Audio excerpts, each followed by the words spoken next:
Hello students, welcome to RED online educational program. Today we are going to discuss about the second video of 17th group elements जिसमें हम लोग oxo acids of halogens की बात करेंगे, general properties की बात करेंगे, structure की बात करेंगे, एनोमलस बिहेवियर की बात करेंगे और यहाँ पे ये सारे पॉइंट्स हम लोग देखेंगे। तो आइए स्टार्ट करते हैं ऑक्सो एसिड्स ऑफ हैलोजन। बच्चों इसमें आप देखेंगे तो यहाँ पे सबसे पहले हम ऑक्सीडेशन स्टेट, जैसा कि हमने पिछली क्लास में पढ़ लिया था कि +1 +3 +5 एंड +7 ये कॉमन ऑक्सीडेशन स्टेट होती हैं फ्लोरीन को छोड़कर। क्योंकि अगर बच्चों हम फ्लोरीन को कंसीडर करते हैं तो फ्लोरीन +1 ऑक्सीडेशन स्टेट कभी नहीं शो करता है। एंड यहाँ पे दूसरी बात आपको एक्सप्लेन करना चाहूंगा, दैट इज यहाँ पे अगर हम ऑक्सो एसिड्स की बात कर रहे हैं तो हम क्लोरीन, ब्रोमीन एंड आयोडीन की डिफरेंट ऑक्सीडेशन स्टेट के साथ उसके कंपाउंड और उसका नाम हम यहाँ पे देखेंगे। तो सबसे पहले हाइपोक्लोरस एसिड, क्लोरीन की ऑक्सीडेशन स्टेट +1 होगी। देन अगर यहाँ पे देखेंगे तो क्लोरीन ऑक्सीजन के बीच में आपको डबल बॉन्ड मिल जाएगा। क्लोरीन ऑक्सीजन के बीच में आपको डबल बॉन्ड मिलेगा, या फिर हम इसका स्ट्रक्चर अभी नीचे ऑब्जर्व कर लेंगे। इसी तरह से हाइपोक्रोमस एंड हाइपोआयोडस एसिड हो जाएगा। +3 की बात करते हैं तो HClO2 में +3 ऑक्सीडेशन स्टेट मिलेगी, दैट इज क्लोरस एसिड। इसके अलावा HBrO2 that is bromous acid, HiO2 that is iodous acid. Next हम बात करते हैं HClO3 that is chloric acid, bromic acid and iodic acid. इस तरह से हम पर chloric acid that is HBrO4, HiO4 and HClO4। Most common आपको जो मिलता है दैट इज HClO4। आपको ये पॉइंट याद रखना है। तो बच्चों ये सारी चीजें आपको ध्यान रखनी है। यहाँ पे हम इसको हाईलाइट कर देते हैं। बच्चों यहाँ पे देखिए, जब कभी भी +1 ऑक्सीडेशन स्टेट आती है तो उसके केस में हम लोग अस फॉर्म लिखते हैं, दैट इज अस फॉर्म। यहाँ पे बच्चों अगर आगे हम देखेंगे तो आपको यहाँ पे मिलेगा, हम यहाँ पे देखेंगे अगर बच्चों अस फॉर्म लिखा हुआ है दैट इज अस, तो इसका मतलब हमेशा आपको +1 स्टेट मिलेगी। यहाँ पे बच्चों आप देखेंगे, यहाँ पे बच्चों आप देखेंगे तो अस फॉर्म में आपको मिलेगा दैट इज +1 ऑक्सीडेशन स्टेट, और इसके साथ में आपको ऑब्जर्व करना पड़ेगा हाइपो अस। तो बच्चों अगर हाइपो अस फॉर्म होगा दैट इज +1 ऑक्सीडेशन स्टेट, अगर सिर्फ अस फॉर्म होगी दैट इज +3 ऑक्सीडेशन स्टेट, अगर इक फॉर्म होगी तो दैट इज +5, और पर क्लोरिक दैट इज पर इक फॉर्म होगी, यहाँ पे हम मेंशन कर देते हैं दैट इज पर इक फॉर्म। तो आपको ध्यान रखना पड़ेगा यहाँ पे पर इक के लिए यहाँ पे पर, और इसको हम इक कर देते हैं। तो बच्चों ये पॉइंट आपको ध्यान रखना पड़ेगा। पर क्लोरिक की बात करते हैं। देन आगे देखते हैं acidic character. All these acids are monobasic, that is monobasic का मतलब होता है कि सिर्फ इनके पास एक OH ग्रुप होगा। तो यहाँ पे आप देखिए the acidic character of the oxo acid increases with increase in oxidation state. पहले भी हमने बता दिया है कि नंबर ऑफ ऑक्सीजन इंक्रीज होने पर ऑक्सीडेशन स्टेट इंक्रीज होती है, इसीलिए सबसे ज्यादा एसिडिक हो जाएगा HClO4, उससे कम HClO3, सबसे कम HClO। यहाँ पे बच्चों देखेंगे कि ये क्वेश्चन आपको कई बार पूछा गया है, और आपने देखा होगा कि जो जितना अच्छा एसिड होता है उसका कॉन्जुगेट बेस उतना ही वीक होता है, मतलब उतना ही ज्यादा स्टेबल होता है।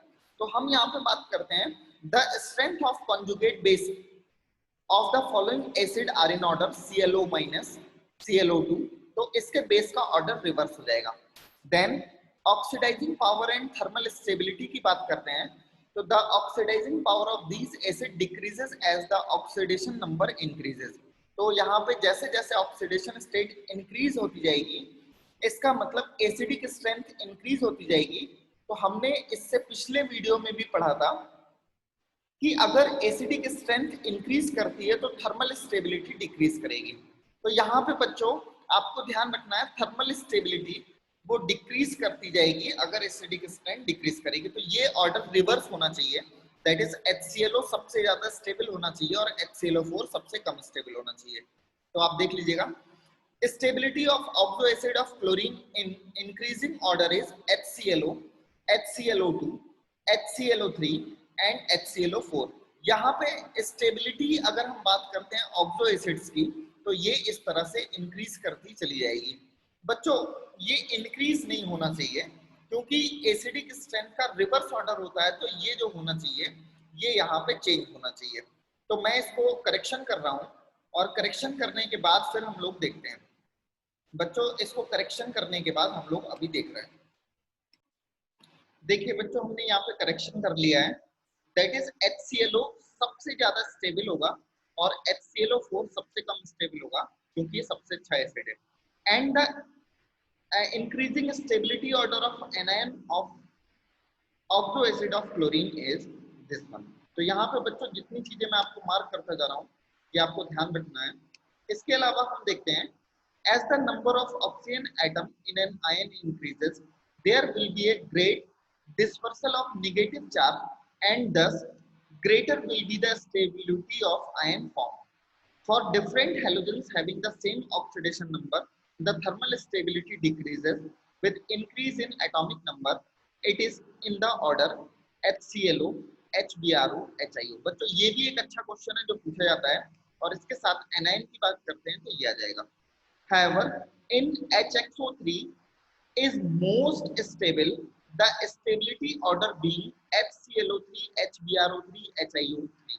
बच्चों ये जितने भी ऑर्डर मार्क कर रहा हूँ इनको आपको ध्यान से देखते जाना है। नेक्स्ट हम बात करते हैं acidity of oxo acid of different halogens having the same oxidation number decreases with increase in atomic size of the halogen, that is HiO4, HBrO4, HClO4. Then बच्चों ये मोस्ट इंपोर्टेंट रिएक्शन है, that is इसके साथ हम chlorine की reaction भी देखेंगे, that is F2 के साथ अगर हम NaOH दैट इज एल्कली की रिएक्शन कराते हैं तो यहाँ पे NaOH के साथ अगर NaOH हमने कोल्ड एंड डाइल्यूट लिया है तो उस केस में NaFOF2 एंड H2O का फॉर्मेशन होगा। अगर हमने NaOH हॉट एंड कंसंट्रेट लिया है तो उस केस में सिंपली ऑक्सीजन बनेगी। तो बच्चों आप देखो कौन सा प्रोडक्ट डिफरेंट है, मैं उसको मार्क कर रहा हूँ, दैट इज ये दोनों प्रोडक्ट डिफरेंट हैं, सिर्फ इन्हीं दोनों को आपको फोकस करना है, रेस्ट अदर प्रोडक्ट सेम है। सेम अगर हम क्लोरीन के साथ में रिएक्शन करते हैं तो यहाँ पे NaCl प्लस NaClO बनेगा in case of cold dilute और NaClO3 बन जाएगा in case of hot concentrate. तो बच्चों ये ध्यान रखना है आपको, क्लोरीन के साथ रिएक्शन टोटली डिफरेंट होती है। फिर से मैं बोल रहा हूँ, अगर NaOH कोल्ड एंड डाइल्यूट होगा और उसके साथ क्लोरीन की रिएक्शन करेंगे तो NaCl बनेगा, NaClO बनेगा प्लस वाटर बनेगा, जबकि हॉट एंड कंसंट्रेट के साथ NaCl बनेगा, NaClO3 बनेगा, ये पॉइंट याद रखना है, एंड H2O। तो यहाँ से टोटली डिफरेंट हो जाएगा। देन ब्लीचिंग एक्शन की बात करते हैं तो chlorine act as bleaching agent, its bleaching action is permanent और इसका ब्लीचिंग एक्शन परमानेंट होता है, ये पॉइंट ध्यान रखना है। Chlorine water can also act as ink remover, इसको इंक रिमूवर के तरह से भी यूज कर सकते हैं। बच्चों यहाँ पे नेसेंट क्लोरीन रिलीज होगा और आपको मैं बता दूं अगर नेसेंट ऑक्सीजन या नेसेंट क्लोरीन की वजह से अगर ब्लीचिंग एक्शन होता है तो दैट विल बी परमानेंट और वो ड्यू टू ऑक्सीडाइजिंग एक्शन होगा, जबकि नेसेंट हाइड्रोजन की वजह से जो ब्लीचिंग एक्शन होगा that will be temporary and that is due to reducing property. तो ये पॉइंट आप ध्यान रखना। नेक्स्ट हम बात करते हैं inter halogen compounds. The compounds of one halogen with the other is called inter halogen compounds. The main reason for their formation is the large electronegativity and size difference between the different halogens. यही main वजह है जिसकी वजह से inter halogen compounds का formation होता है। Taking A as the less electronegative and B as the most electronegative halogen, they are divided into following four types of types. The less electronegative halogen is always written first. बच्चों यहाँ पे ये जो हमने points लिख रखे हैं इनको आप देखेंगे, अगर हमने AB टाइप का लिखा है इसका मतलब इस तरह के इंटर हैलोजन कंपाउंड बन सकते हैं, that is ClF, BrF, BrCl, ICl, IBr, IN। इन सभी केस में जो इलेक्ट्रोपॉजिटिव एलिमेंट है वो पहले लिखा जाएगा, दैट इज ClF में क्लोरीन, BRF में ब्रोमीन, BRCl में ब्रोमीन, ICl में आयोडीन, IBr में आयोडीन। कहने का मतलब जो इलेक्ट्रोपॉजिटिव एलिमेंट है वो पहले और जो इलेक्ट्रोनेगेटिव है वो बाद में लिखा जाएगा। ये सभी एग्जांपल में हम रूल फॉलो करेंगे।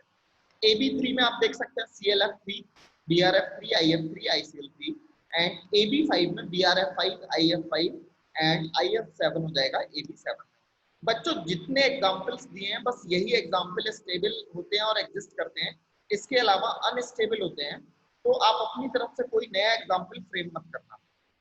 नेक्स्ट देखते हैं, in these interhalogen compounds are unstable and more reactive. ये जितने भी इंटरहैलोजन कंपाउंड्स होंगे ये रिएक्टिव होते हैं और अनस्टेबल होते हैं। जनरल प्रॉपर्टीज की बात करते हैं, largest halogen always serves the central atom. जो लार्जेस्ट हैलोजन होगा दैट इज साइज में बड़ा होगा वो सेंट्रल एलिमेंट होना चाहिए। जब हम कंपाउंड का फॉर्मेशन करते हैं तब बात कर रहे हैं। The highest interhalogen compound that is IF7 is obtained with iodine, that is largest halogen atom attached to the smallest one। यहाँ पे जो हाईएस्ट यानी सबसे बड़ा इंटर हैलोजन कंपाउंड्स बनेगा जिसमें ज्यादा एटम्स ऐड हो सकते हैं, उसके केस में जो सेंट्रल एलिमेंट है वो लार्जेस्ट हैलोजन है और सराउंडेड बाय स्मॉलेस्ट हैलोजन। तो ये इस केस में आपको हाईएस्ट इंटर हैलोजन कंपाउंड मिल जाएगा। Bond in interhalogen compound are essentially covalent. ये पॉइंट याद रखना है कि इंटरहैलोजन कंपाउंड्स में बॉन्ड कोवेलेंट होता है। Thermal stability decreases as the size difference decreases and increases as the polarity of bond increases. बच्चों ये पॉइंट याद रखना है, थर्मल स्टेबिलिटी डिक्रीज करेगी जैसे जैसे साइज डिफरेंस डिक्रीज करता जाएगा। साइज डिफरेंस का मतलब सपोज मान लीजिए कंपाउंड IF7 है या IF3 मान लीजिए और दूसरा ClF3 है, तो साइज डिफरेंस सबसे ज्यादा होगा IF3 में और सबसे कम होगा ClF3 में। तो इसका मतलब जैसे जैसे साइज डिफरेंस डिक्रीज होगा थर्मल स्टेबिलिटी डिक्रीज कर जाएगी और इस केस में हम बोलेंगे IF3 is more stable then the ClF3 and increase as the polarity of bond increases. Thus, ClF is thermally more stable as compared to IBr। Size के difference में देखेंगे तो ClF का साइज ज्यादा डिफर करेगा as compared to IBr। The ionization या the ionize in they ionize in solution or in liquid state। ये ionize कर जाते हैं। Hydrolysis of interhalogen compounds always produces a halide ion derived from a smaller halogen and oxyhalides derivative from largest halogen। यहाँ पे हमने देख लिया ये रिएक्शन हमें मिल जाएगी, इसको ध्यान रखना है, और दूसरी रिएक्शन हमें ये ध्यान रखनी है। They are strong oxidizing agent।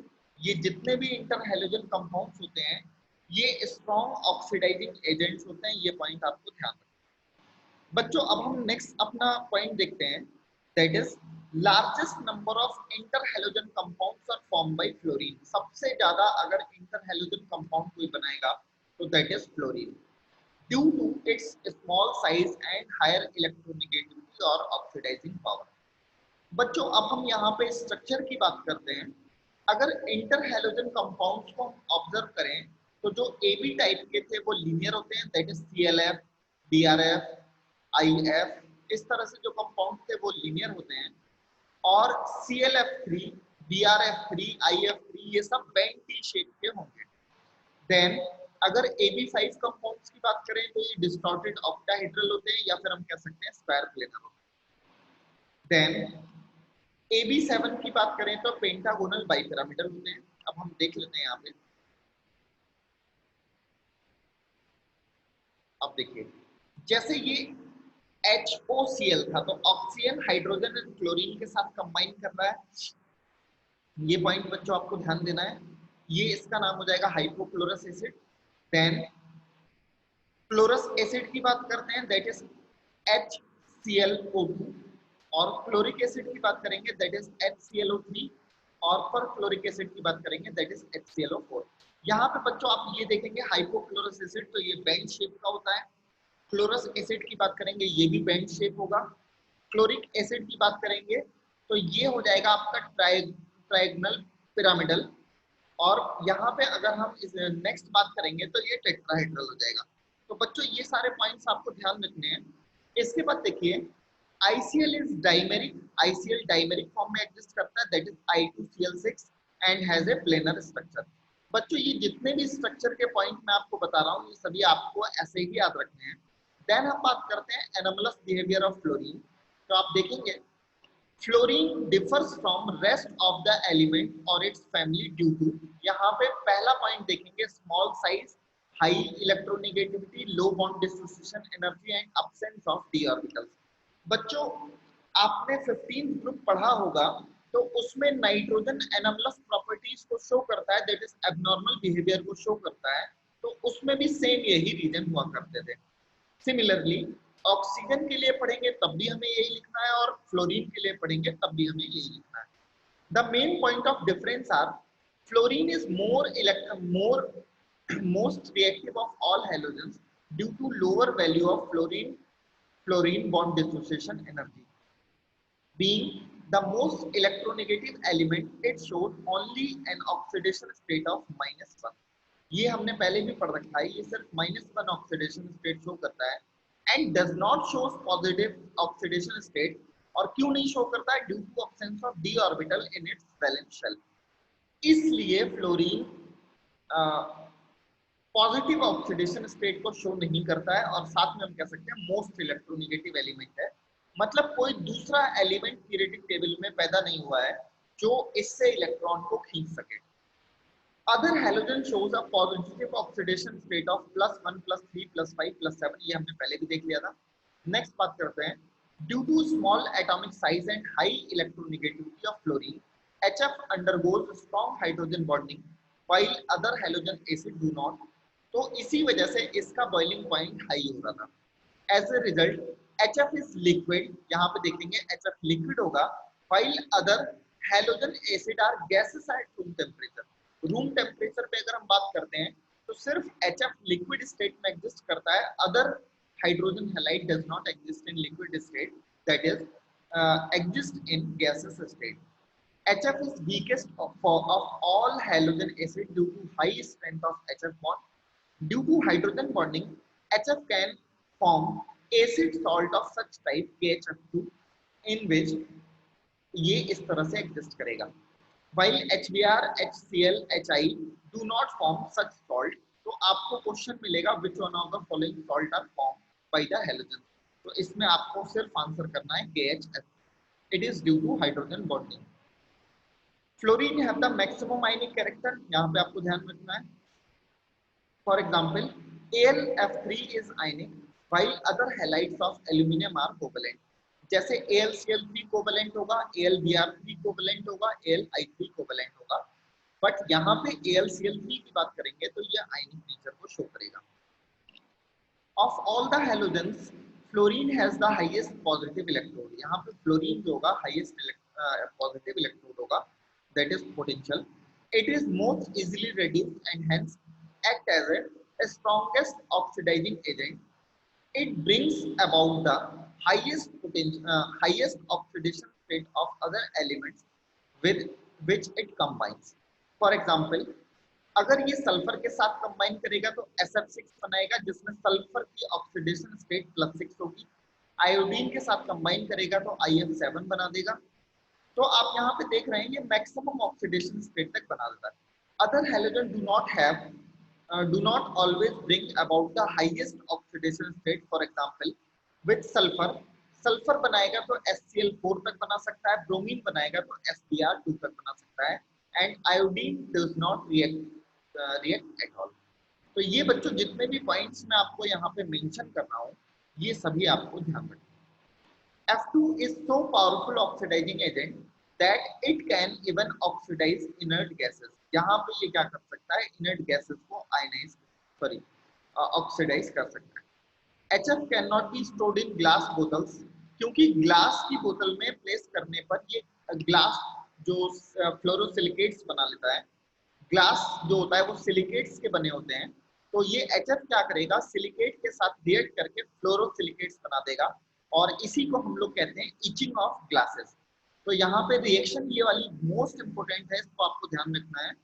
While other halogen acid that is HCl, HBr and HI do not react with silicate and hence cannot be stored in glass bottles।